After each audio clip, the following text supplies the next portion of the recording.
Hi friends কি মাগো বাবা কি আমি এমনি দুর্বল মানুষ। দেখো ফ্লিপকার্ট থেকে কি নিয়ে আসছে বোন।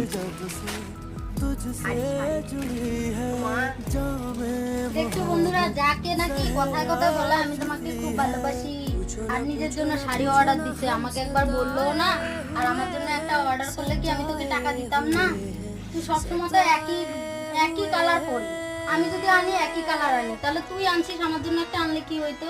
মাগো মা এটা 500 টাকা দাম। এটা কেন যে পার্সেলটা এখনই আসলো? হ্যাঁ, এটা 500 টাকা দাম। যে তুই একটা জায়ের জন্য অর্ডার দিতে পারলি না, আমি কি টাকা দিতাম না তোরে? আমার কাছে ভাই টাকা নাই। তোমার জন্য টাকা হয়েছে আর আমার জন্য টাকা হবে নাকি? যাও তুমি নতুন করে অর্ডার দাও, এটার দাম পাবা না। খোলো তো দেখি এটা কি, সারি সারি বলছে। পাবা না, হ্যাঁ।